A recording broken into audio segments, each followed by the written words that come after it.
एक छोटे से गांव में कमल नाम का एक युवक रहता था।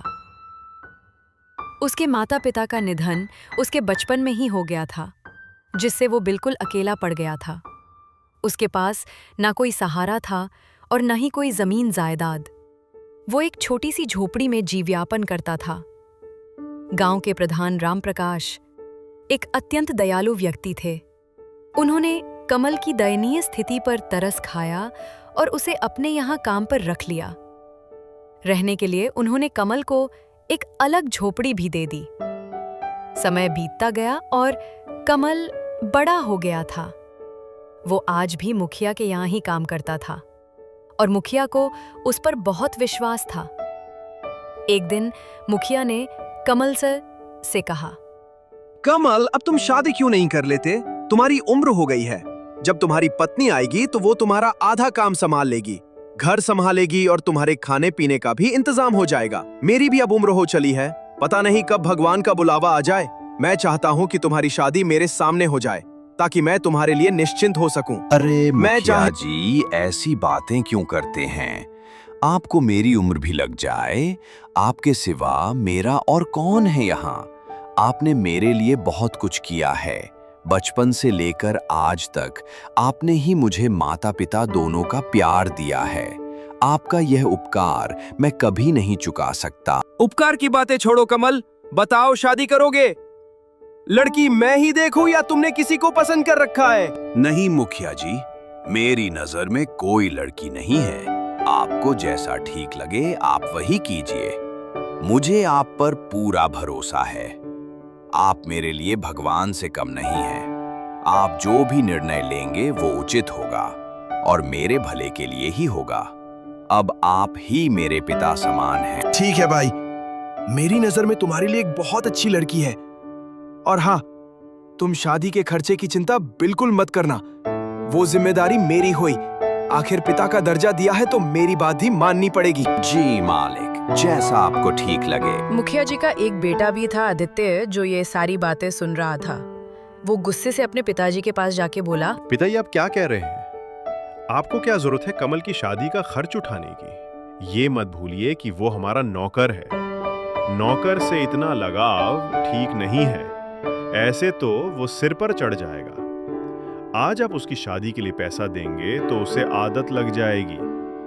बचपन से आज तक वो हमारे ही पैसों पर पलता आया है और अब आप उसकी शादी भी करवा रहे हैं। क्या आपने उसका ठेका ले रखा है? थोड़ी ही समय बाद मुखिया कमल की शादी भावना से करवा देते हैं, जिससे कमल की जिंदगी और बेहतर हो जाती है। सचमुच भावना, तुम्हारे आने से मेरी जिंदगी पूरी तरह से बदल गई है।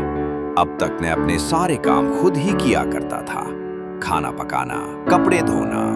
अब सब तुम संभाल लेती हो और तुम्हारे आने की वजह से मेरा अकेलापन भी दूर हो गया है। माता पिता तो बचपन में ही गुजर गए और फिर मालिक ने ही मुझे सहारा दिया। उन्होंने मेरे लिए बहुत कुछ किया है। उनका उपकार मैं कभी नहीं चुका पाऊंगा। आज तुम मुझे मिली हो तो सिर्फ उनकी वजह से। मालिक मेरे लिए किसी भगवान से कम नहीं है। ऐसे ही कुछ दिन बीत जाते हैं। एक दिन आदित्य मुखिया से कहता है, सुनिए पिताजी, मुझे 10,000 चाहिए। तुम्हें इतने सारे पैसे किस लिए चाहिए? वो मैं आपको नहीं बता सकता, बस मुझे पैसे दे दीजिए। समझ गया, अपने नशे की लत और जुआ खेलने के लिए तुम्हें पैसे चाहिए, क्योंकि अब तक तुम यही करते आए हो। आदित्य, अभी भी वक्त है, सुधर जाओ। ये सब गंदी आदतें छोड़ दो। इसमें कुछ नहीं रखा, सिर्फ बर्बादी ही होगी। मैंने आपसे रुपए मांगे, ज्ञान नहीं। मेरी जो मर्जी होगी मैं वो करूंगा। आखिर ये सब पैसे मेरे ही तो हैं। मैं ही आपकी संपत्ति का अकेला वारिस हूँ। मेरा जहाँ मन करेगा मैं वहाँ खर्च करूंगा। आप अपनी सलाह अपने पास ही रखिए और मुझे बस पैसे दे दीजिए। बदतमीज, अपने पिता से कैसे बात करते हैं? तुम्हें इसकी भी तमीज नहीं रही। तुम दिन ब दिन बिगड़ते होते जा रहे हो। अगर किसी अच्छे काम के लिए मांगते तो मैं तुम्हें पैसे दे भी देता, लेकिन अब मैं फूटी कौड़ी भी नहीं दूंगा। ये धन दौलत मैंने बहुत मेहनत से कमाई है, जुए और नशे में उड़ाने के लिए नहीं। निकल जा मेरी नजरों के सामने से। तुम्हें देने के लिए मेरे पास एक पैसा भी नहीं है। आदित्य गुस्से से चला जाता है। कमल मुखिया जी को परेशान देखकर पूछता है, मालिक आप बहुत परेशान लग रहे हो। मालिक आप ज्यादा परेशान ना हो, सब ठीक हो जाएगा। आप छोटे मालिक से प्यार से बात करके उन्हें समझा दीजिए। वो समझ जाएंगे। इधर आदित्य बहुत गुस्से में होता है और सोचता है सीधी उंगली से नहीं निकलने वाला, मुझे उंगली टेढ़ी करनी पड़ेगी। अगले दिन तिजोरी में से 1 लाख रुपए चोरी हो जाते हैं। मुखिया अपने सारे आदमियों से पूछताछ करता है, लेकिन उन पैसों का कोई पता नहीं चलता। तभी मुखिया का बेटा आदित्य माँ आकर बोलता है, अब पता चला दिन रात आपके आगे पीछे इसी के लिए तो घूमता था। चोरी तुमने ही की है। सच सच बताओ, वो पैसे कहाँ हैं? वरना लात मार के तुम्हें यहाँ से निकाल दूंगा। तुम जैसे मक्कार को मैं अच्छी तरह से जानता हूँ। पहले बड़े लोगों को अपनी चिकनी छुपड़ी बातों में फंसाते हो और उनका भरोसा जीत लेते हो, फिर जैसे ही मौका मिले हाथ साफ करके निकल जाते हो। मेरे पिताजी ने तुम्हारे लिए क्या कुछ नहीं किया और तुमने वो एहसान का ये सिला दिया। बस आदित्य, अब बहुत हो गया। मुझे कमल पर तुमसे भी ज्यादा भरोसा है कि कमल ऐसी हरकत कभी नहीं कर सकता। कमल भले ही गरीब है, लेकिन उसकी नीयत, उसकी ईमानदारी और उसकी अच्छाई में वो तुमसे कहीं गुना ज्यादा अमीर है। उसकी बराबरी तुम दूर दूर तक नहीं कर सकते। आप मुझ पर का इल्जाम लगा रहे हो अपने बेटे के बारे में। आप ऐसा सोच भी कैसे सकते हो? आपको इस नौकर पर भरोसा है और अपने बेटे पर नहीं। अच्छा ठीक है, आपको मुझ पे भरोसा नहीं है तो आप बेशक मेरे कमरे की तलाशी लीजिए, लेकिन मेरी एक शर्त है। मेरे कमरे की तलाशी के बाद आपको कमल के घर की भी तलाशी लेनी होगी, तभी दूध का दूध और पानी का पानी हो जाएगा। सबसे पहले आदित्य के कमरे की तलाशी की जाती है, लेकिन वहां पर पैसे नहीं मिलते हैं। फिर कमल के घर की तलाशी ली जाती है और कमल के घर में पैसे मिल जाते हैं। ये देखकर कमल को बहुत बड़ा धक्का लगता है कि आखिर उसके घर में पैसे कहाँ से आए। नहीं मालिक, ये सच नहीं है। मैं नहीं जानता मेरे घर पर पैसे कैसे आए, लेकिन मैं ऐसा काम कभी नहीं कर सकता। मैं चोरी कभी नहीं कर सकता। मालिक, मेरा भरोसा कीजिए। चुप कर धोखेबाज। आज तुम्हारी वजह से पिताजी को कितनी ठेस पहुंची है। वो तुम पर कितना भरोसा करते थे, मुझसे भी ज्यादा तुम पर भरोसा था। तुमने उनके साथ विश्वासघात किया है। तुमने आज पिताजी का दिल तोड़ दिया है। सबूत सबके सामने है कि चोरी तुमने ही की है। अब और कहने को बचा ही क्या है? पिताजी, मैं तो कहता हूं इस धोखेबाज को पुलिस के हवाले कर देते हैं। तुम नहीं बुलाओगे पुलिस? मुझे कोई शिकायत दर्ज नहीं करवानी और चलो यहाँ से। भावना, ये क्या हो गया? आज मैंने अपने भगवान समान मालिक का दिल दुखाया है। उन्हें कितना बुरा लग रहा होगा। वो तो अंदर से पूरे टूट चुके होंगे। लेकिन आपकी तो कोई गलती नहीं है, और ये पैसे हमारे घर पर कब आए, किसने रखे, ये जरूर किसी का षड्यंत्र है आपको फंसाने के लिए। और दूसरे दिन सारे गांव में ये बात फैल जाती है कि कमल ने मुखिया के घर से पैसे चुराए हैं। सारे गांव वाले कमल को देखकर बातें बनाने लगते हैं। कमल को लोगों की बातें सुनकर बहुत बुरा लगता है। कमल मुखिया जी की एक झलक देखने के लिए घंटों तक उसके घर के बाहर खड़ा रहता है, क्योंकि उस दिन से मुखिया जी ने घर से निकलना भी बंद कर दिया था। कुछ दिन ऐसे ही बीत जाते हैं। सुनिए जी, घर का राशन खत्म होने को आया है। आटा बस 2 दिन का ही बचा है।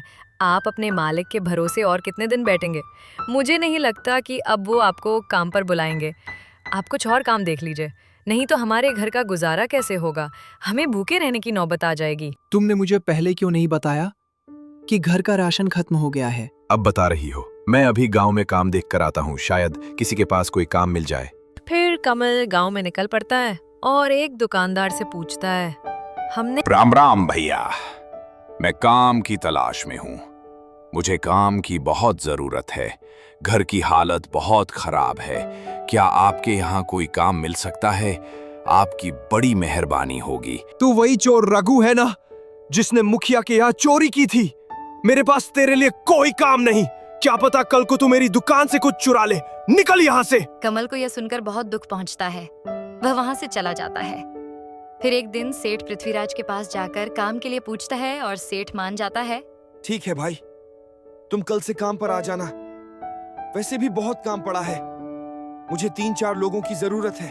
तभी वहां पर सेठ की पत्नी अवंतिका आ जाती है। ये आप क्या कर रहे हैं? कोई जरूरत नहीं है इसको काम पर रखने की। आपको पता नहीं है इसने क्या किया है। भलाई का जमाना नहीं है। आप इसको काम देकर भलाई करने जाओगे और कल को यह आपका घर साफ कर देगा। आजकल के लोगों का कोई भरोसा नहीं है। मुखिया जी की यही गलती थी। उन्होंने इस पर भरोसा कर काम पर रखा था।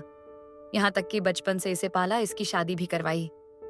फिर भी इसने उनके साथ बेईमानी की। अगर अब भी आपने इसे काम पर रखा तो मुझसे बुरा कोई नहीं होगा। ठीक है, भाग्यवान नहीं रखूंगा। तुम जाओ भाई, तुम्हारी वजह से मैं मेरे घर में झगड़ा नहीं चाहता। मैं तुम्हें काम पर नहीं रख सकता। तुम कहीं और जाकर काम देख लो। कमल निराश होकर वहां से चला जाता है। इधर रघु की पत्नी भावना को भी गांव की औरतें ताना मारती हैं। भावना और कमल लोगों के ताने की बात एक दूसरे से छुपाते हैं।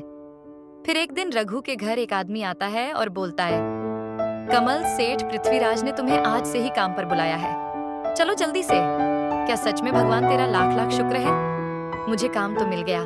कमल सेठ पृथ्वीराज के पास काम करने निकल पड़ता है और दिन भर मजदूरी करने के बाद सेठ पृथ्वीराज उसी दिन उसे एक दिन की अच्छी मजदूरी के पैसे भी दे देते हैं। मुखिया जी, मैंने आपका काम कर दिया है। जैसा आपने बोला था उसे काम पर भी रख लिया है और पैसे भी दिए हैं। आप मेरे बहुत अच्छे मित्र हो, इसीलिए मैंने तुम्हारी बात मानी। आपने कहा, इसीलिए मेरी पत्नी मानी, नहीं तो मेरी पत्नी को मनाना मुश्किल था। शुक्रिया दोस्त तुम्हारा यह एहसान कभी नहीं भूलूंगा। अच्छा तो यह बात है, उस सेठ के यहाँ कमल को काम मिल गया। तुम एक काम करो, जैसे हमने पिताजी के कमरे से पैसे चुराए थे और कमल के कमरे में रखे थे, वैसे ही उस सेठ के यहाँ सेठानी का हार चुरा लो और मौका मिलते ही कमल के घर पर जाकर रख दो। मैं भी देखता हूँ वह सेठ रघु को कैसे काम पर रखता है।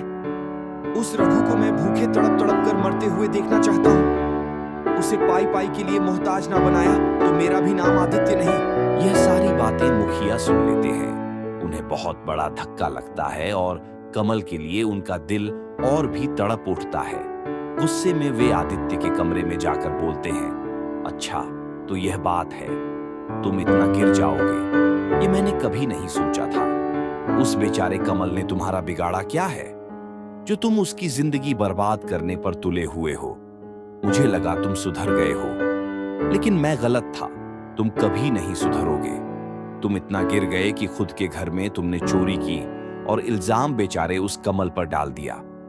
तुम्हारी इस गंदी हरकत की वजह से उसे कितना कुछ झेलना पड़ रहा है, यहां तक कि उसके लिए तुम पुलिस भी बुला रहे थे।